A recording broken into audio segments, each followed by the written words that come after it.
Vamos dar continuidade ao nosso estudo. Eu continuo dizendo a vocês que nada do que eu digo vocês precisam acreditar, mas têm a obrigação de verificar. Nosso objetivo é fazer com que vocês reflitam, meditem e digo mais, se vocês saírem daqui com alguma dúvida, algum questionamento na cabeça, eu ganhei a minha viagem. Tá certo? Que a ideia é exatamente despertar para buscar não o problema, mas a solução, e aí a gente cresce. Não é na dificuldade que a gente cresce. Então, eu também, Felipe estava falando de aniversário agora, e eu estou também, a nossa casa, o nosso oásis, que eu chamo bendito oásis, também está completando esse ano 49 anos de existência. Agora, daqui a 3 dias, próximo sábado, próxima terça-feira, eu estarei lá para fazer a festa de comemoração dos 49 anos. Para o ano já vai ser meio século, tá certo? Mas nós vamos falar agora de um ser, o nome, a pessoa, o espírito, o ser iluminado que mais aparece no Google. Jesus. É o homem mais requisitado, mais solicitado, mais pesquisado do mundo. Também não poderia ser diferente. Foi ele que dividiu o tempo. Ninguém dividiu o tempo entre antes e depois de si. Jesus dividiu. Até os nossos queridos companheiros e irmãos judeus, eles dizem assim, eu tenho um amigo que diz assim, eu não acredito que esse cara, ele usa essa expressão, seja o Messias, que esse cara tem a importância que tem, mas eu tenho que tirar o chapéu, porque para encher o meu cheque, eu tenho que botar 2014, senão o banco não paga, embora eu como judeu, saiba que nós estamos no ano 5.790 e tarará, mas eu tenho que botar 2014, senão não será reconhecido. Então isso é vamos dizer assim, uma observação que eu achei interessante, ele reconhecer que Jesus é importante, embora ele não aceite ou não entenda assim, é natural, respeitamos isso também. Mas Jesus é realmente um ser que me enternece, me emociona. Não conheço ninguém para que eu não posso dizer que o amo, porque eu não faço tudo que ele pede, eu tento fazer, mas não há ninguém como ele, ninguém. Nos ensinamentos, nas atitudes, no comportamento. E quando eu vejo essa foto, é um lugar que eu sempre me transporto espiritualmente, é esse lugar. Essas oliveiras falam muito. E quando a gente sabe que essa oliveira aqui pode ter visto Jesus passar por aí, porque a oliveira é uma planta que ela se autofecunda. Ela não precisa de polinização. Por isso que a oliveira, o sicômoro também é lá de Jericó, aquele que a gente viu lá do... Então, essas plantas, elas são milenares aí. Você observa que está deserto, está cercado, ó, porque todo mundo gosta de tirar uma folhinha, e a mulher brasileira, cada bolsa dela teria que ter uma folhinha de oliveira. Se abrisse, não existia mais oliveira aí, porque o tanto de brasileiro que passa aí, né?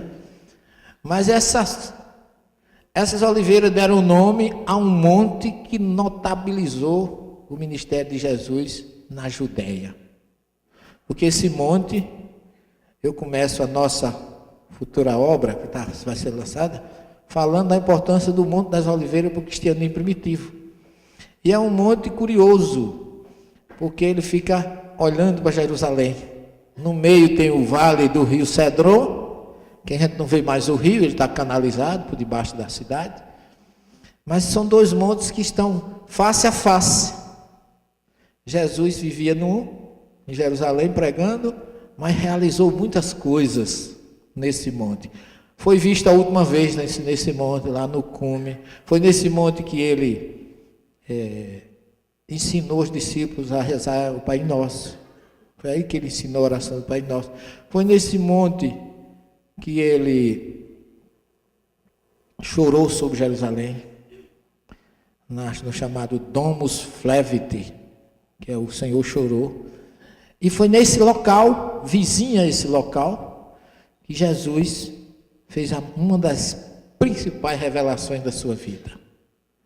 Para mostrar que nós estamos...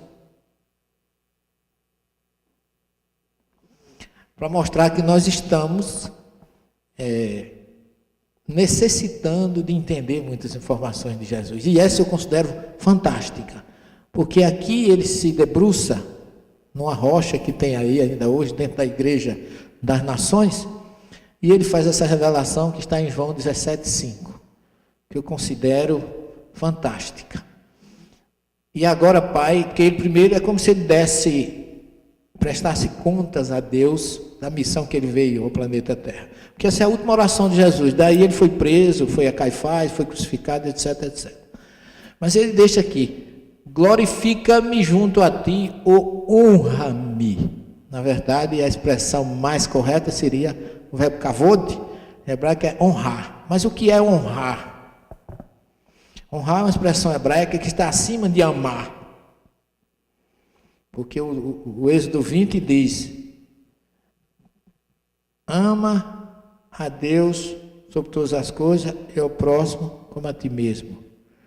E em outra expressão, honra teu pai e tua mãe, para que teus dias sejam mais longos na terra que o Senhor Deus te prometeu. Ora, através de Moisés vem a expressão ama a Deus e ao próximo. Mas quando se fala de pai e mãe, o verbo muda.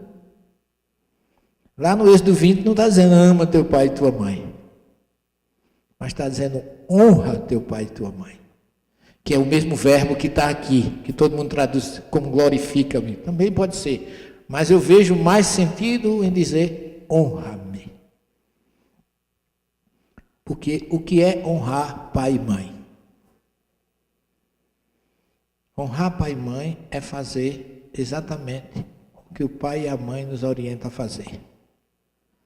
Então Jesus fez a vontade exatamente como Deus queria que ele fizesse. Pai, honra-me. Eu cumpri a missão que me confiaste. Eu fiz tudo o que tu querias que eu fizesse. Por isso que ele declara algumas vezes: eu e o Pai somos um. Porque ele estava tão sintonizado com Deus que ele fazia tudo o que Deus queria. Ok? E aí ele diz: a glória que eu tinha, ou a honra que eu tinha junto a ti, antes que a terra e os céus existissem. Olhem, aqui eu vou aproveitar para deixar um esclarecimento para vocês. A criação, que está narrada no livro do Gênesis, Moisés começa dizendo assim: no princípio Deus criou os céus e a terra. É mais ou menos isso, não é perfeitamente isso, mas eu quero chamar a atenção para a expressão céus e terra. O que significa céus e terra?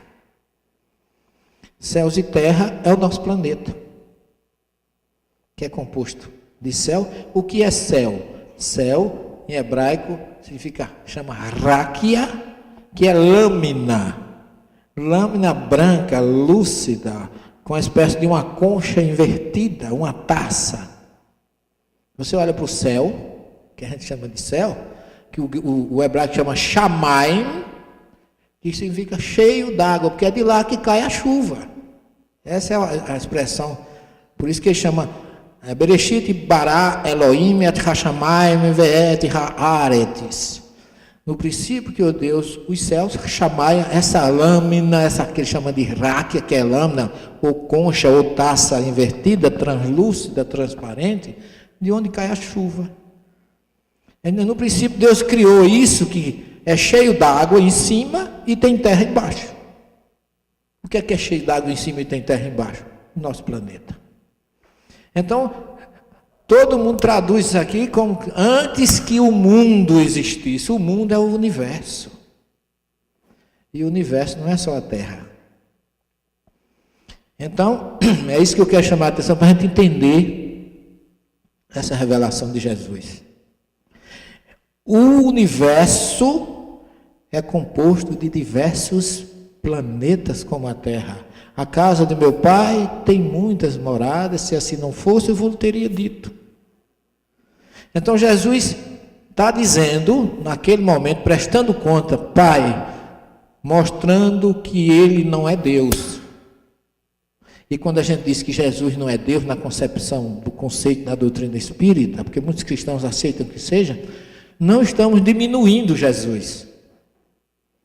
Pelo contrário, nós estamos fazendo o que Jesus disse, porque quando chamaram Ele de bom, Ele disse, por que me chamam de bom? Bom é meu Pai que está no céu. Ele separou isso muito bem. Então, quando Ele diz, Pai, chegou a minha hora de voltar, estou prestando conta, eu venci o mundo, eu fiz a tua vontade, e aquele que quiser ser meu seguidor, faça a vontade do meu Pai que está nos céus.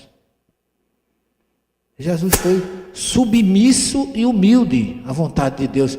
Agora, meu Pai, já que eu vou voltar, honra-me com a mesma honra que eu tinha junto de ti, antes que a terra e os céus existissem. Em outras palavras, para Jesus foi uma honra estar com Deus, no momento que a terra foi criada, para Ele assumir a presidência desse planeta, por amor a nós. E isso para Ele foi uma honra.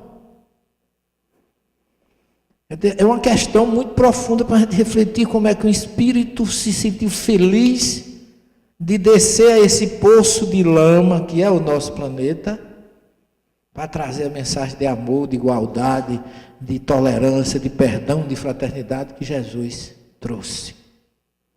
É um trabalho assim magnífico. E cada expressão do Evangelho leva muito mais profundo a essa conclusão de que esse ser que nós chamamos de homem é descê-lo, mas esse ser infinitamente superior em milhões de vezes à luz que nós temos, que merece no mínimo que a gente faça a pergunta que Paulo fez: Senhor, o que queres que eu faça? Então aqui ele deixa essa lição para nós. E se ele assumiu a presidência do nosso planeta, tudo o que aconteceu depois disso é obra dele. Ele enviou Abraão, Isaac, Jacó, os profetas, tudo isso que eu falei. Ele, como segundo Emmanuel, olha como Emmanuel é profundo, quando ele diz assim: Moisés no Monte Sinai recebe dos emissários do Cristo o código que pode ser considerado o maior código moral de todos os tempos. Emmanuel sabe que realmente Jesus enviou pessoas, seres que através desse envio, pela vontade dele, trouxe a primeira revelação, que é o que a gente precisava para começar a crescer, porque Emmanuel coloca lá em Missionário da Luz, em A Caminho da Luz, que antes da Terra ter condições de ser habitada, espíritos superiores reuniram-se, iluminados, e colocaram a Terra no seu eixo gravitacional para poder ela se tornar habitável. E é nessa hora que Jesus já estava com Deus. Ela agora já pode ser habitada, eu vou cuidar daquelas crianças, que somos nós que ainda não saímos do jardim da infância. Ainda não estamos alfabetizados depois de quase 5.000 anos de existência, de vai e vem, de vai e vem. Então, isso é um ponto que eu acho fantástico, que em todos os momentos, a descida dos grandes espíritos, ocorrem reuniões na espiritualidade. Leia o Coração do Brasil, o Coração do Mundo, Pátria do Evangelho, veja as revelações para a vinda de Kardec, para a vinda de grandes vultos da humanidade. Houve um preparo. Até para o nosso país ser descoberto, a espiritualidade se reuniu para que fosse fundada em Portugal a escola de Sagres, para que o Brasil, os navegadores, viessem descobrir a terra do Cruzeiro do Sul, Coração do Mundo, Pátria do Evangelho. E eu lá no meu tempo de estudo de História, aprendi com a minha querida professora, que o Brasil foi descoberto por casualidade. Coitada, perdoa, Senhor, porque ela não sabe o que diz. É aí que está o limite do nosso conhecimento, né? Então, à medida que a gente vai recebendo essas informações, a gente vai entendendo como Jesus foi magnânimo e continua sendo. E alguém que faz tudo isso por amor a gente, ainda recebeu os exilados de Capela e tantos outros, para nos trazer também ajuda, sendo um bom receptor, um bom hospitaleiro e ao mesmo tempo contratando uma equipe de professores de curso superior para vir ensinar o beabá para os menininhos que estavam se arrastando, que éramos todos nós na caverna, e etc, etc. E ele assume a presidência desse magnífico planeta azul, mesmo antes dela ser criada. Ele já estava com Deus. Então eu considero essa revelação de Jesus assim, importantíssima e fantástica para a gente entender tudo que acontece. Essa é a pedra, lembra, Cláudio? Para eu conseguir tirar essa foto sem ninguém aí, foi um cansaço. Um passa, outro passa. Outro dia que a gente chega tem missa. Em todas as viagens que eu fui lá, uma vez só eu encontrei essa pedra, tive condições de tirar essa foto sem ninguém. Essa é a pedra, você observa, tem uma coroa de espinho feita em metal, com esse espaço que é símbolo da sabedoria, do amor e da fraternidade. E essa rocha, ela era bem alta, mas aí fizeram o aterro e hoje ela está mais ou menos ao nível do solo. Mas é um lugar que a gente chega e não tem vontade de sair. É maravilhoso, é fantástico. E está exatamente aqui, aquelas oliveiras são essas, essa aqui é a igreja das nações e aquela pedra está aqui dentro. Cada cúpula dessa foi construída por uma nação, doação de uma nação, e o nosso país, graças a Deus, está aí representando uma dessas cúpulas. Aqui você vê na frente os evangelistas, Mateus, Marcos, Lucas e João, a entrada. Aqui é quase sempre o local onde a gente faz o encontro com as pessoas e vai explicar a importância daquele local. E ali é o Monte das Oliveiras, do lado de cá é Jerusalém. Então é só o Vale do Cedron, que passa aqui embaixo. Aqui em cima são os ônibus, o rio passa aqui, do lado de cá é Jerusalém, do lado de lá o Monte das Oliveiras, aqui está a igreja de Maria Madalena, e vai por aí afora.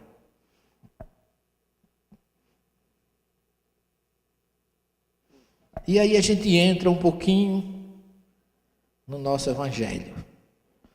Aquele livro que eu adquiri lá, perto da Santa Casa de Misericórdia, e que foi assim, minha tábua de salvação, uma luz na minha vida, foi a ponte.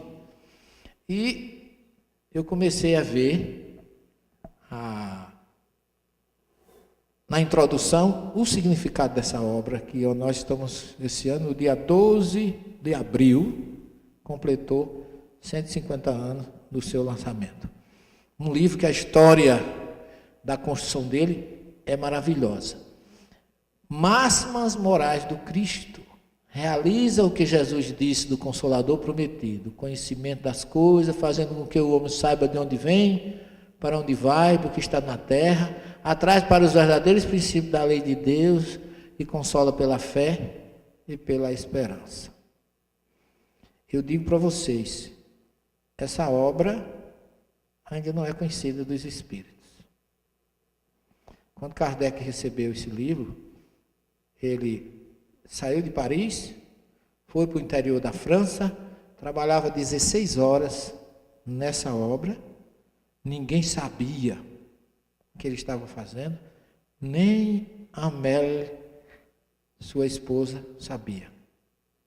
Kardec era muito inteligente, não dizia tudo para as mulheres.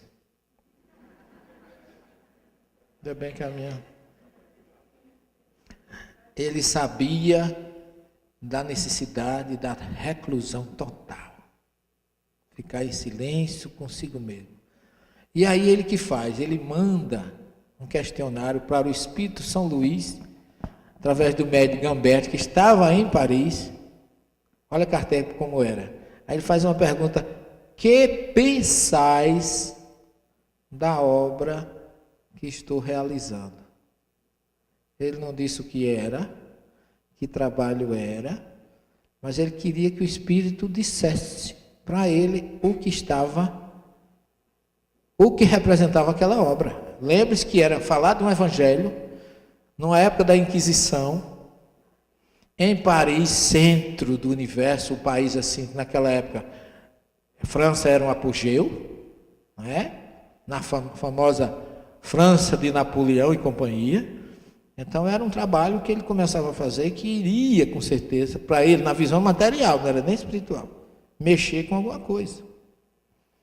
E aí o Espírito São Luís diz assim: a obra que no momento realizas fará com que a Terra deixe de gravitar entre os planetas das trevas ou das sombras. Então observem a colocação do Espírito com relação a essa obra. A Terra deixa de gravitar entre o planeta das trevas. Então era uma obra fantástica. E aí Kardec diz assim: eu estarei à altura de tamanha tarefa? Observem vocês que Kardec já tinha lançado o Livro dos Espíritos e o Livro dos Médiuns. E ele pergunta se ele está à altura de tamanha responsabilidade. E o Espírito São Luís diz assim: tu tens a fé dos que removem montanhas. Estamos contigo. Não te preocupes. Você já não sabe, tu já não sabe separar quando é você ou o Espírito da Verdade que fala por você. Tamanha era a sintonia. E olha que Kardec dizia que não era médium. Ele nunca se intitulou médium. Aí vem a famosa pergunta: que pensará o clero? Era uma força. A Inquisição estava ali, a fogueira ainda funcionava. Heresias dirão, mas não te preocupes, estamos contigo e a obra deverá ser lançada. Então vocês observem a importância dessa obra, a força de Allan Kardec. E o Espírito diz assim: com esta obra, o alicerce, o prédio da doutrina começa a se revelar a sua parte final, a sua torre ou a sua cúpula.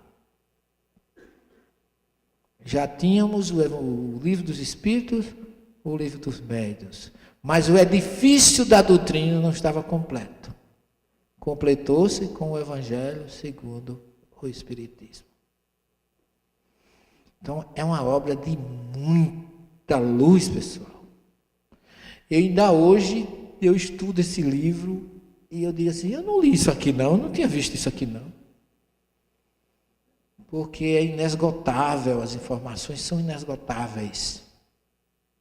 Maravilhosas informações. E eu fui dizendo com a minha ânima de conhecer todas essas informações, bastidores, eu fui descobrindo pela própria curiosidade, que era ex-seminarista, ex-quase-padre, ex-teólogo, ex-tudo, como essa obra é herente. É um livro completo. Porque Kardec foi lúcido, porque Kardec, embora ele não se intitule, mas ele era um grande teólogo e um grande exegeta. Ele pegava o trecho e teve a curiosidade de ditar ou de informar quem era, qual era a tradução que ele seguia, porque ele não mexeu com tradução, aí ele teria ido para a fogueira mesmo, tivesse mexido. Porque hoje mesmo eu mexendo, depois de tanto tempo, tem gente que ainda quer me queimar. Imagine naquela época, que era oficial a questão. Então, a obra, eu fui descobrindo, à medida que eu ia verificando, a lucidez de Kardec. O texto de Saci, a interpretação dele e depois a dos espíritos. Então, é uma obra completa. Você não tem nenhum livro de teologia, nenhum livro de evangelho com as características do Evangelho segundo o Espiritismo. Com a lucidez. E tem mais, a gente vê, Kardec não mexia com tradução, mas a gente vê a informação dos Espíritos bate com a verdade que está lá no original, por incrível que pareça. Eu tenho exemplo disso no capítulo 5. Bem-aventurados os aflitos. Tem informações de Kardec ali que ele não conhece o texto original, que não é aquilo que o original fala, mas os espíritos corrigem através dele. Porque não foi o espírito que veio com a mensagem, é o próprio Kardec que fala, que interpreta de tal forma que ele está de acordo com o que tem no original e não com o que está escrito. Eu acho isso fantástico. E posso fazer isso se tiver mais tempo para a gente ter uma ideia melhor do que eu estou falando. E ele começa a dizer, a matéria contida nos evangelhos pode ser dividida em 5 partes. Isso aí foi que me chamou a atenção. Aí ele divide os atos ordinários da vida de Cristo, os milagres, as profecias, as palavras que serviram para o estabelecimento dos dogmas da igreja e o ensino moral. Então, ele dividiu em 5 partes. E aí ele diz o seguinte, na sequência: enquanto as 4 primeiras têm sido objeto de controvérsias, a última tem subsistido inatacável. Então, você pode discutir, ter controvérsia com relação aos atos ordinários da vida de Jesus, os milagres, que ainda hoje tem. Quando os espíritas falam de a Gênese, quando ele fala dos milagres e das predições, quando você traz um pensamento de Kardec naquela obra, todo mundo acha que a gente está falando heresia, por causa da importância dos dogmas. Mas quando você fala as profecias também, ninguém entende. Diga, querido.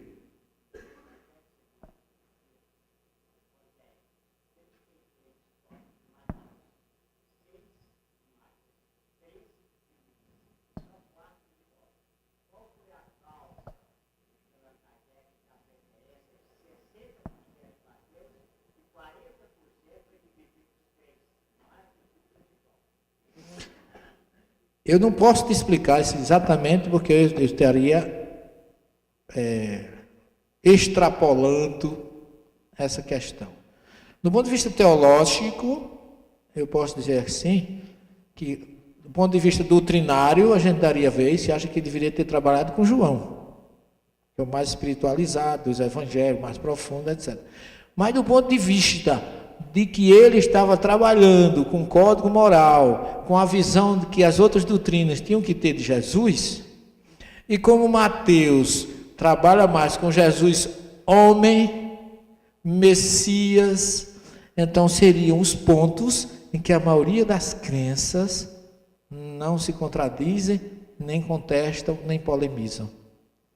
Creio que tenha sido isso, porque eu pretendo fazer um trabalho sobre o Evangelho de João, que é espiritualizado, eu chamo por excelência o Evangelho espírita, dos 4, é o de João, que é onde Jesus se revela realmente com a sua essência espiritual. Mas como o objetivo dele era o ensino moral, Mateus é o mais longo, o mais didático, começa com a anunciação, a genealogia, a anunciação, vida e infância, paixão e morte, ressurreição. Vida pública, paixão e morte, ressurreição.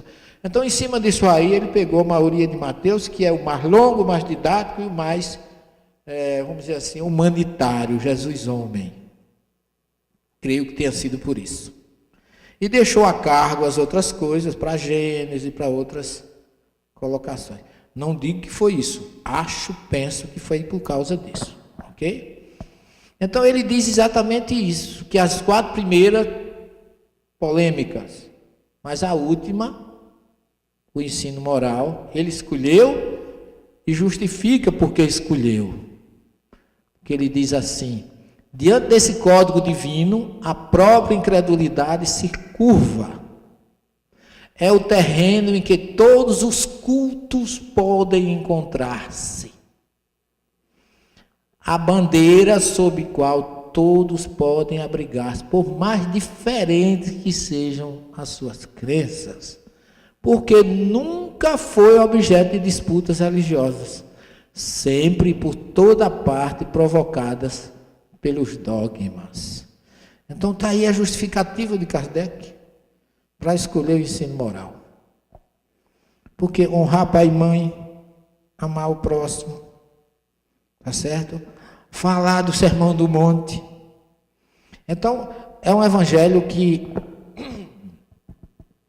eu tive um pastor no meu consultório, e nas horas vagas eu sou cirurgião dentista. Eu digo nas horas vagas porque eu acho que eu trabalho mais para doutrina do que para... E eu atendendo no meu consultório, chegou um cidadão, e eu tenho no meu consultório mensagem de Chico, Evangelho segundo o Espiritismo, não é para impor. Mas eu tenho um padre amigo que chega lá, pega as mensagens do Chico e diz assim: professor, posso levar? Pode. Olha, eu leio na minha igreja, não digo de quem é, mas eu leio, o povo adora. Aí eu corto aqui embaixo onde tem psicografia de Chico Xavier e dou para eles. Adoram, padre, que coisa linda. Então é importante que a mensagem chegue. Então, na verdade, esse pastor chegou e no primeiro dia logo, ele já chegou com aquelas coisas do maravilhoso e do sobrenatural. Porque ele chegou dizendo assim, eu fazendo o exame dele, né? O exame bucal. Aí ele disse assim: na minha igreja, chega essas pessoas com esses dentes que tem essas restaurações pretas, que é amálgama, né? Amálgama de prata, que é as restaurações escuras. Aí a gente faz uma prece e transforma em ouro. Agora acaba de dizer um negócio desse para mim. Eu regalei o olho assim. Aí eu digo, eu vou pegar ele do outro lado, né? Porque diz que a gente tem que fazer a coisa de acordo com a terapia de choque. Eu digo: ô pastor, que maravilha. Ele disse: o senhor não quer ir verificar? Eu digo: não, eu quero fazer um convênio com o senhor. Convênio, sim. Eu vou tacar a restauração de prata aqui, nos meus clientes. Vai para a sua igreja, o senhor benze, vira ouro, vem aqui, eu tiro e nós racha. Vamos enriquecer juntos. Ele não gostou muito, porque ele viu que eu, além de não acreditar, eu ainda satirizei. Porque isso é algo que, do ponto de vista científico, não existe. Esse salto quântico não existe, né?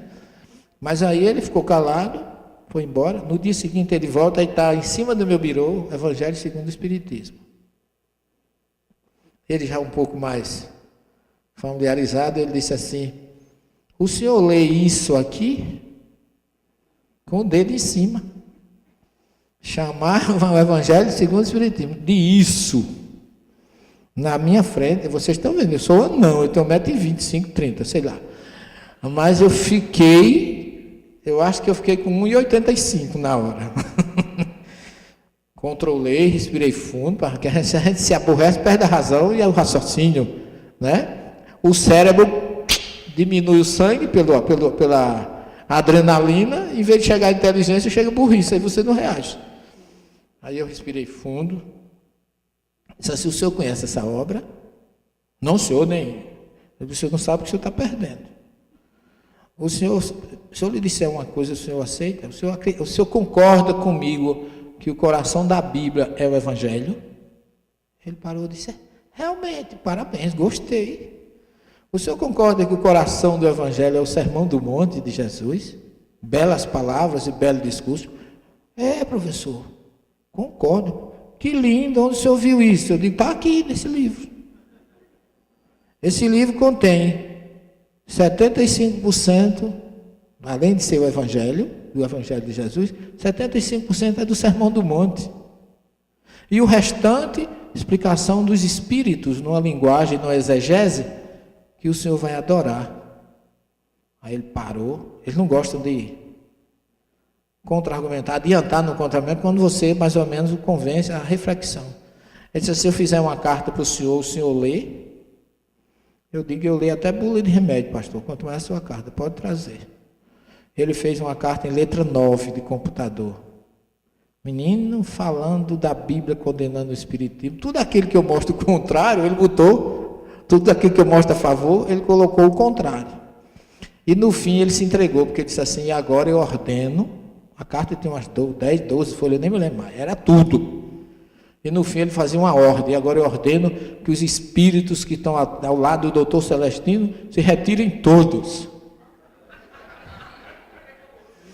Eu digo: ele é dos nossos, ele está aqui com a gente, ele acredita que os meninos existem, né? Aí eu digo, mesmo assim, não faça, não tire não, Jesus. Se esses meninos junto de mim, eu não vou fazer nada na minha vida. Então, às vezes, as pessoas vão tão além do racional que acabam se contra-acusando daquilo que eles mesmos condenam, né? Então, ele acabou, porque normalmente eu não discuto religião com ninguém. Eu dou aula para os meus alunos. Quando eles querem começar polêmica, eu digo, epa, aqui é um curso de ciências das religiões. Aqui dentro ninguém tem religião. Porque nós somos cientistas da religião. Quem quiser discutir religião, vai para a sua igreja, qualquer um para a sua, vai para lá. Aqui não. A aula não tem esse objetivo. Se vocês quiserem discutir como, embora tenhamos religiões diferentes, a gente pode se confraternizar, eu sou o primeiro a apoiar. Mas polemizar de forma nenhuma. Não permito. Todo mundo já sabe. E não prego espiritismo para ele, para poder eu ter moral deles também não vir com a religião deles para mim. E já vi numa aula de saudade, que eu fui convidado como homenageado da turma, uma protestante dizer, admiramos o senhor, porque o senhor nos ensina a religião e não prega a sua religião para nós. Mas Deus sabe como faz. Na grade curricular tem uma cadeira que eu estou ministrando esse semestre, chamada Trajetória do Espiritismo. Aí eu deito e rolo, né, minha filha? Com licença. Aí é minha vez. Aí o trabalho para trazer escrito é para ler. Primeiro ler o livro Paulo Estevam. E é discriminado. Dentro do livro Paulo Estevam, detectar a mediunidade psicográfica de Francisco Cândido Xavier. Porque estão estudando, uma das partes da trajetória espiritismo é a mediunidade. Então a gente vai, sem impor, expondo.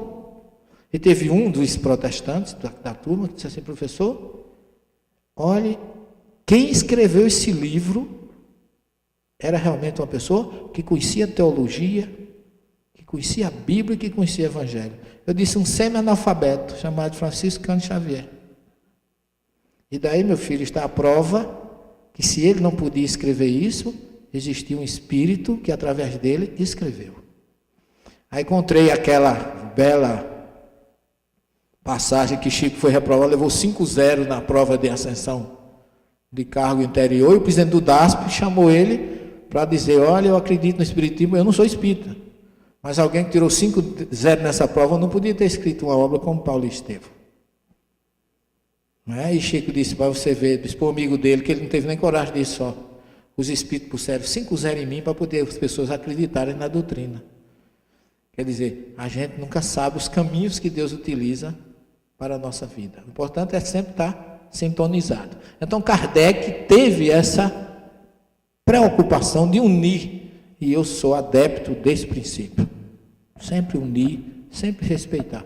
Agredir o outro porque tem uma religião diferente da nossa, eu sempre digo nas minhas aulas, quem critica o outro que tem uma religião diferente, e se é cristão, nem conhece Jesus, nem conhece a sua religião, nem conhece a religião do outro. Porque Jesus não deixou religião nenhuma. Mas tem que partir daí. Se o discutissem, veja bem, Kardec coloca, as seitas teriam, aliás, encontrado nela a sua própria condenação. Porque a maioria delas se apegaram mais à parte mística do que à parte moral, que exige reforma de cada um. Para os homens, em particular, é uma regra de conduta que abrange todas as circunstâncias da vida privada e pública, o princípio de todas as relações sociais, fundada na mais rigorosa justiça. Se as pessoas fossem estudar o ensino moral, ele exige o quê? Reforma nossa. E quando exige reforma interior, toda religião que se preza tem que exigir mudança do seu seguidor. Por isso que ele diz que as pessoas se pegaram mais a parte mística do que a moral, porque a moral é que exige a reforma, a mudança. Jesus teve moral porque ele mostrou como fazia. Ele não disse, olha, ele foi um líder que venceu porque ele era um líder que não mandava. Ele fazia, ele mostrava como fazia. Ele percorreu a Judéia, a Galiléia, a Samaria, toda aquela região toda a pé. na frente do grupo. Ele não ficava no escritório lá de Genezaré, no ar-condicionado, e dizia aos discípulos, vamos pregar. Não. Ele ia na frente, curando, ensinando, dando exemplo, atendendo, na poeira, como aquele que não se cansava. Esse aqui é o líder. E no final, quando ele chegou a ordenar, depois que ele passou o tempo todinho, a última ordem dele foi: eu deixo para vocês um mandamento novo. Repara a força de Jesus, porque já existia um mandamento da Torá, 613 mandamentos. A gente conhece os 10, mas são 613 que tem no livro de Moisés. Jesus disse: eu vos deixo um mandamento novo. O Levítico 19, 18 diz: ama a Deus sobre todas as coisas e o próximo como a ti mesmo. Mas eu vou deixar um mandamento novo, mitzvah. Em hebraico é mandamento, e mandamento é ordem, não é pedido. Ele disse assim: olha, eu queria fazer, já que eu vou embora, eu vou fazer um pedido aqui a vocês. Viu, doutora Cláudia, no dia que a senhora amanhecer assim, mais bem-humorada, o sol estiver bonito, não tivesse frio, essa coisa toda, a senhora ame a doutora Cléria. Não pediu assim, não. Não era como se você estivesse disposto, não. Eu dei um mandamento novo: amai-vos uns aos outros. Mas vocês vão se amar uns aos outros, sabe por quê? Porque eu ensinei como fazer isso. Eu já mostrei como fazer. Vocês não podem chegar para mim e dizer assim: como é que eu vou amar fulano se o senhor não me ensinou? Ele já tinha amado prostitutas, republicanos, todos aqueles que eram considerados errados, Zaqueu, a mulher adulta, a pecadora arrependida, amou a todos. E no final, na última refeição de despedida, tomou água numa bacia, lavou os pés de todo mundo, e depois disse: o que eu faço é para que vocês façam uns aos outros. Então ele mostrou tudo como era. Agora, já que eu mostrei tudo, agora eu estou dando um. Vocês têm a obrigação de fazer. É muito forte. Jesus foi realmente um ser que foi dócil, solidário, companheiro, paciente. Respeitou as mulheres? Não, ele colocou a mulher no mesmo patamar do homem, com o mesmo direito que o homem tinha, mostrando que não existia diferença de sexo. Então ele era realmente um ser inigualável, que mostrou o caminho e como fazer e por que fazer. Kardec ainda coloca: é por fim e acima de tudo o caminho infalível da felicidade a conquistar, uma ponta do véu erguida sobre a vida futura. É essa parte que constitui o objeto exclusivo dessa obra. Então vocês têm aí o que Kardec pensava, o que ele objetivava com essa obra, que já está há 150 anos entre nós. Tem gente que já foi e voltou 3 vezes. E talvez não tenha aberto nenhuma essa obra. Todo mundo admira a moral evangélica. Todos proclamam a sua sublimidade e a sua necessidade. Mas muitos o fazem confiando naquilo que ouviram ou apoiados em algumas máximas que se tornaram proverbiais, pois poucos a conhecem a fundo e menos ainda compreendem e a sabem tirar as consequências. Não é? Por isso que o pastor diz assim: se eu ler isso, coitado, não é? Vai reencarnar para aprender a ler o Evangelho. É o jeito. É uma das coisas que eu mais me bato lá no curso, é isso, a questão da reencarnação, que ninguém quer aceitar, porque não se lembra quem foi. Olha que isso é problema. Como é que o planeta Terra, que já está com 7 bilhões, de onde vem tanto espírito? Se você reencarna, não era para ter a mesma coisa? O menino cria juízo, deve tanto, Jesus recebe daqui, manda para lá, a terra recebe de um canto, manda para outro. Tem a migração de planeta, Deus cria espírito todos os momentos. Então, isso não é problema. As pessoas arrumam dificuldades pueris para negar uma coisa que não foi criação nem da doutrina. Se for, já tinha se acabado. Mas vem de longas datas, né? A razão disto está em grande parte nas dificuldades apresentadas pela leitura do Evangelho, inteligível para a maioria. A forma alegórica, o misticismo intencional da linguagem, fazem que a maioria o leia por desencargo de consciência e por obrigação, como leem as preces sem as compreender, o que vale dizer, sem proveito. Os preceitos de moral espalhados no texto, misturados com as narrativas, passam desapercebidos. Torna-se possível apreender o conjunto e fazer os objetos de leitura e meditação separadas. Vocês querem um exemplo? Quando Jesus cura lá na piscina de Betesda, ou piscina probática, lá perto da Porta das Ovelhas, em Jerusalém, ele coloca, tem um paralítico, Jesus vai chegando e diz assim: Senhor, estou aqui há 38 anos. E como eu sou paralítico, lá, a piscina probática fica embaixo, o Monte Sião fica em cima, então a água escorre, desce para ali, aquelas águas, acho que até na descida revolvia, trazia alguns sais, ou a própria tradição ou crença, que entrasse ali primeiro, dizia que a água tinha sido tocada pelo anjo, e quem entrasse primeiro seria curado.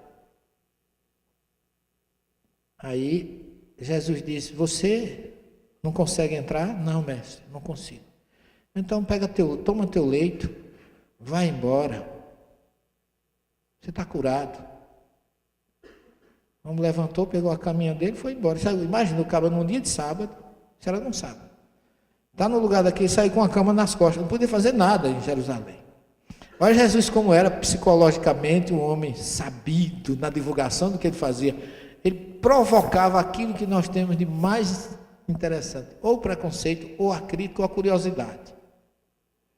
Ele fazia duas coisas. Ele fazia um paralítico andar com a cama nas costas no meio de Jerusalém, ou então fazia um milagre, chamava uma mulher e dizia: não conte para ninguém.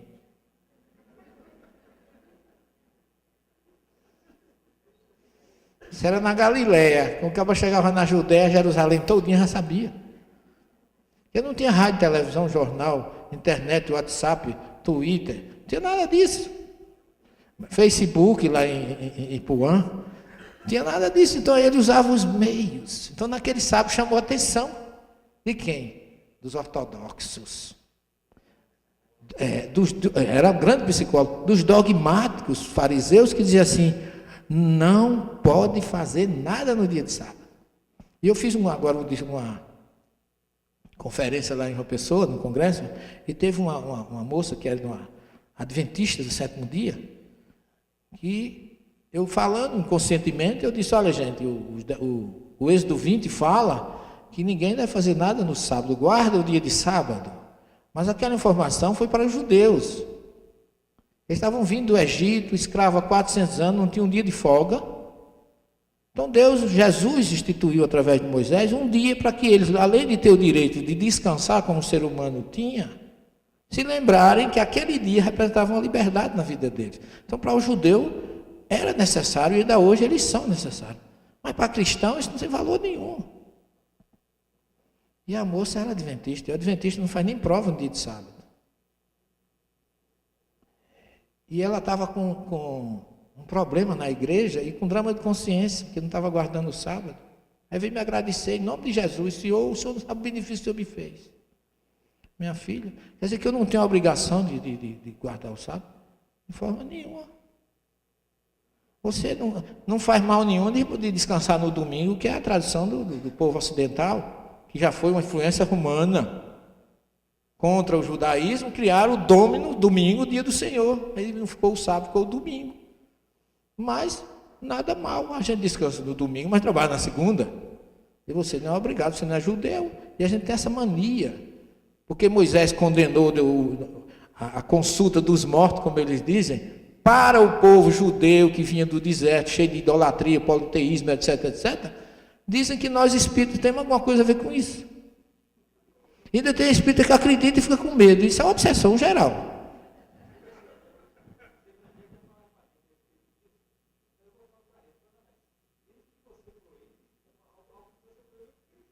Também, mas só que Moisés nos proibia o Nechamá, ele proibia o cadáver, falar com o cadáver, que era um costume realmente naquela época, e que nós espíritos não temos nada a ver com isso, gente. Nem fale. Não fale dessa Bíblia. Não fale dessa Bíblia perto de mim.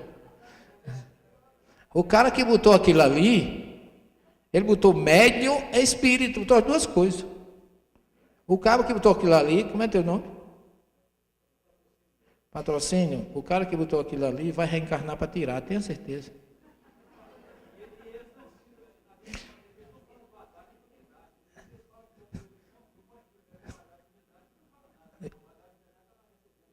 Exatamente, mas aí que está, a Bíblia para ele serve uma página, outra não. Para nós espíritas serve todas.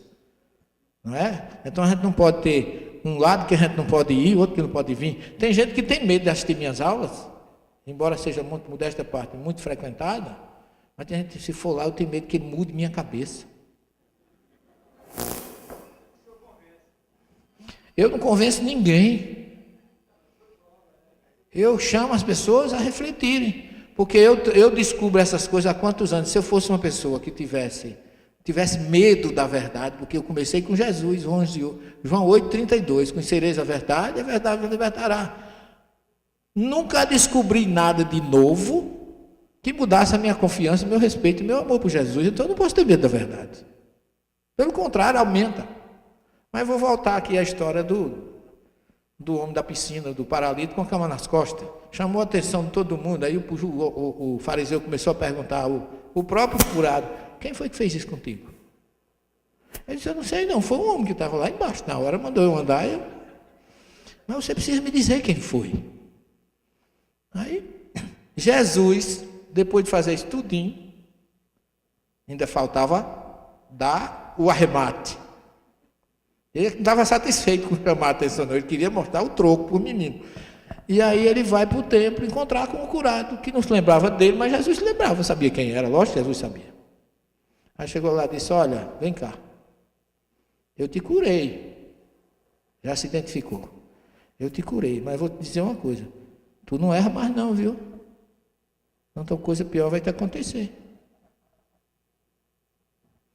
Aí ele disse, aí nem escutou o que Jesus disse. Foi atrás do fariseu para dizer a ele, olha, foi aquele cabo ali que me curou. Aí os fariseus caíram e, isso é um herético. Não é que esse homem está fazendo cura no dia de sábado, ele está contra nós, está contra a Torá. Não é? É o que muita gente diz conosco, Espírito, cadê a tua caridade?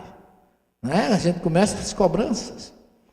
Aí Jesus diz assim, olha, o dia tem 12 horas. Eu e meu pai trabalhamos até hoje. Meu pai trabalha sempre e eu trabalho até hoje. Essa tradução está completamente equivocada. Você vai no texto original, Jesus não falou que trabalhava ele e o pai. Quem trabalha sou eu, você, o Carlos Eurípides ali, meu amigo. Eu trabalho, tem que ter um salário para sobreviver. Não é? É como Jesus diz assim, vocês têm horário para trabalhar. O dia tem 12 horas, que é o tempo que vocês trabalham.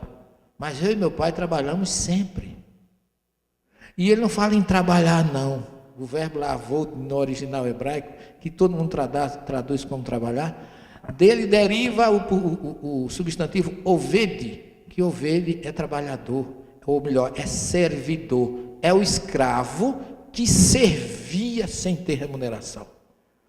Daí veio o termo tripálio, romano, que era um instrumento de tortura, que para bater no escravo, para ele trabalhar, render sem ganhar nada. Mudou isso para o salário, e hoje nós temos os trabalhadores que temos horário para trabalhar. Tem o sindicato dos trabalhadores, Tem a greve dos trabalhadores, greve dos ônibus. Você já ouviu dizer no Evangelho, Jesus estava de greve lá na Galileia, não curou ninguém naquele período? Nunca ouviu falar, viu? Jesus, naquele dia, ele amanheceu meio chateado, disse, hoje eu não faço nada para ninguém. Avisa lá avisa lá a Deus, que hoje não tem expediente, eu não vou. Então criou-se um verbo aí que a gente não descobre por trás da mal tradução, que Jesus quis dizer que meu Pai serve e eu e meu Pai servimos até hoje. O verbo não é trabalhar, é servir. E quem serve, meu filho, nem tem salário, nem tem horário, nem tem expediente. É como o missionário, o servidor na doutrina espírita, o médico curador, o médico esclarecedor, o médico assistente. Vai chegar um telefonema na casa de Fernandinha, às 10 horas da noite, que tem um vizinho dela que está com problema de obsessão, está agredindo, está precisando de uma ajuda. Avisa lá para ele que agora eu estou de folga, só amanhã, depois da hora de expediente, é que eu vou lá atender. Não é bem assim. Quem serve, serve por amor e não tem horário. Por isso que ele diz lá no cenáculo, quem quiser ser o maior, seja o servidor de todos. Então observa a diferença de uma tradução que coloca eu e meu pai trabalhamos, não, eu e meu pai servimos. Eu vim aqui para que todos tenham vida. Eu sou o servidor de meu pai e de vocês. E nos ensinou a ser servidor. A gente trabalha, e diz um termo que tem no Talmud, que foi em cima disso aí, que Jesus falou com relação ao expediente, diz assim, você quer servir a Deus. A expressão é essa. Trabalhe, olha a diferença. Trabalhe, dê o seu expediente. E depois do seu expediente de trabalho, vá servir a Deus. Então você não pode misturar trabalho com servidão, com missão. Ai daqueles que misturam. E ai daqueles que criaram uma teologia aí chamada teologia da prosperidade, que acham que quem quiser receber de Deus tem que dar coisa material. Oremos por eles. Não estamos à altura de condenar. Já podemos até ter feito isso em outra ocasião. Mas já que estamos despertos, oremos a eles, porque a misericórdia divina faça com que eles despertem. Porque Jesus nunca teve salário. Paulo de Tarso, que é tão usado por esse pessoal, dizia, eu trabalho para não ser sujeito a igreja nenhuma. Eu vivo da minha profissão de tecelão. Está lá. Então, esse povo não lê não esses livros, esses negócios. Então, gente, se eu estiver sendo muito forte nessas questões, é porque isso, de certa forma, me deixa inquieto interiormente. Meu coração não bate bem quando eu vejo alguém oferecendo Jesus a qualquer preço. Ou muito menos impondo Jesus.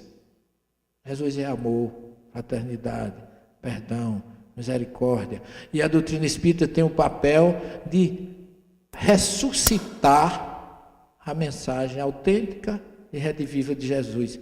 É o que eu tenho feito humildemente nesse período de trabalho.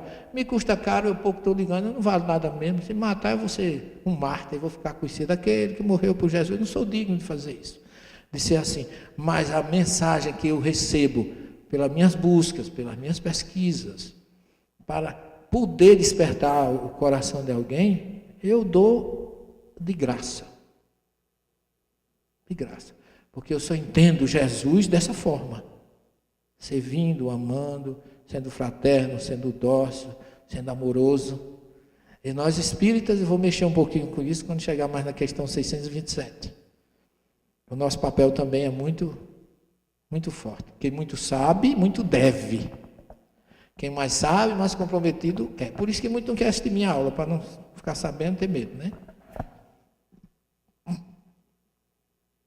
Fizeram-se, é verdade, tratados de moral evangélica, mas a adaptação ao estilo literário moderno tira-lhe a ingenuidade primitiva, que lhe dá ao mesmo tempo encanto e autenticidade. Acontece o mesmo com as máximas destacadas, reduzidas à mais simples expressão proverbial, que não passam então de aforismos, perdendo uma parte de seu valor e de seu interesse, pela falta dos acessórios e das circunstâncias que foram dadas. Em outras palavras, é isso que a gente tem que buscar. O verdadeiro significado do que Jesus quis dizer. A mensagem autêntica dele. Porque ela está muito deturpada. Ai daquele que alterar um só iude e assim ensinar os meus filhinhos.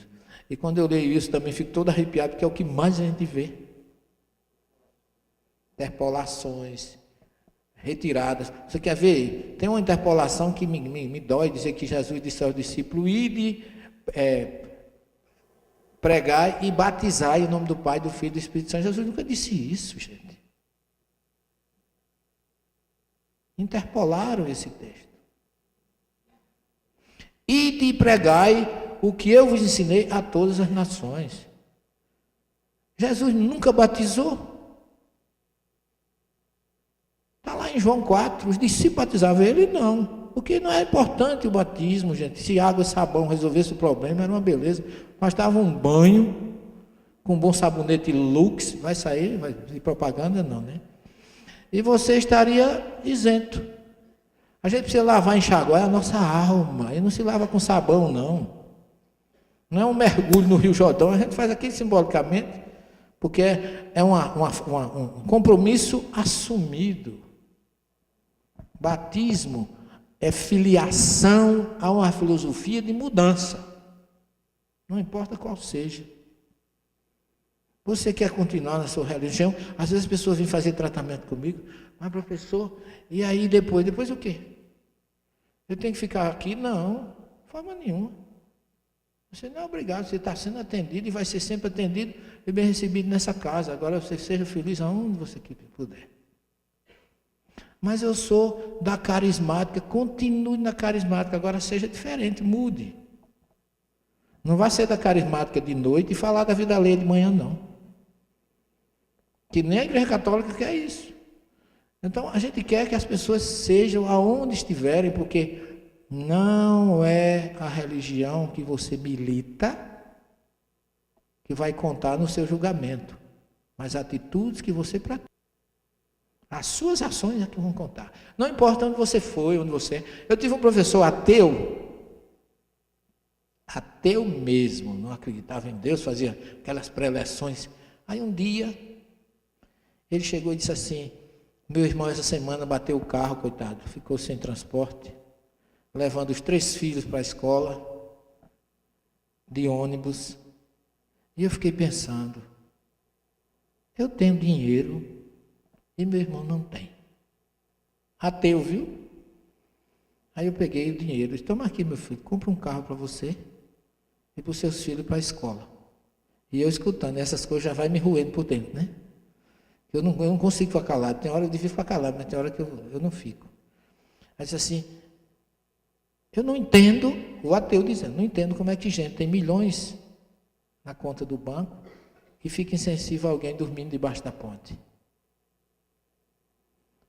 Eu disse, professor, que coisa linda. Que atitude cristã. Ele olhou para mim, ele tinha um negócio de chamar a gente de menino. Esse menino é tão engraçado. Ele acha que só para fazer o bem às pessoas tem que ser cristão. Meu filho, eu sou melhor do que você. Eu faço sem compromisso com ninguém. Eu faço porque eu sou bom. Você faz porque tem uma religião. Aí eu digo... Mudei de assunto. E o Papa disse, engana-se os católicos que pensam que é porque são católicos que vão para o céu. Aquele que faz a caridade vai para o céu mesmo que seja ateu. No outro dia o Vaticano conceitou. Não foi bem isso que ele quis dizer. No outro ele disse, foi exatamente isso que eu quis dizer. Então nós somos ligados a essa questão do dogma, porque o que vale, gente, é Quem quiser ser o maior, seja o servidor de todos, não seja militante de doutrina A, B ou C, não. Aí você diz assim, mas o senhor não é espírita? Sou, porque eu não conheço nenhuma coisa melhor do que o espiritismo. Mas é a minha opção, é a minha visão. Tem outro que acha que a melhor coisa do mundo é ser testemunho de Jeová, é ser da Adventista, ser da Batista, seja de onde você for. Agora seja uma pessoa fiel e amável com o seu semelhante. Isso é o que conta. E nós temos que acabar com essas divisões. Divisões são humanas. Toda religião, com exceção do espiritismo, que eu conheço, seria a fundação dos espíritos, mas é filha de homem. Não é? Por isso que acontecem tantas coisas nesse sentido.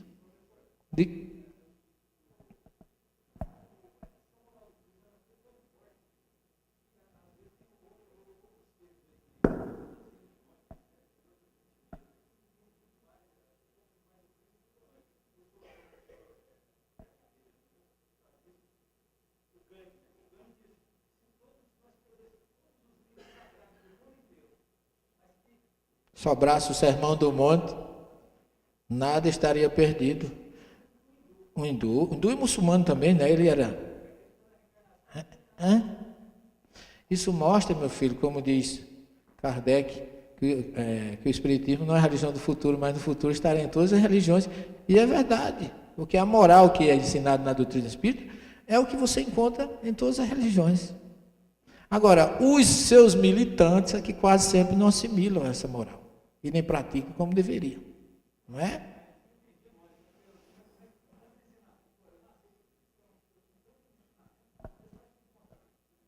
Exatamente. Esse professor que eu estava falando para vocês, ele é muito conhecido lá no Nordeste, ele é um psicólogo. Ele vai entrando em casa, na rua dele estava um maior auê, polícia de tudo que é lado, procurando um bandido. Quando ele mora só, que ele é solteirão, quando ele entrou em casa, estava o bandido atrás da porta, da casa dele. Ele disse, meu filho, o que é que você está fazendo aí? Olha, está assim de polícia lá fora. Vem cá, chegue. Você está com fome, quer tomar uma aguinha, quer comer um bolinho? Eu tenho um bolinho que eu fiz ali, eu faço de qualidade. Vem cá, vamos ali no meu guarda-roupa, eu quero escolher uma camisa diferente para você. Se você sair assim, vai ser preso, todo mundo sabe a cor da sua roupa. Vem cá. Levou o bandido lá para dentro do guarda, escolha aí uma camisa. Ele tem camisa de seda, ele é muito vaidoso. Escolha o que você quiser. E não sai agora não. Deixa a coisa esfriar.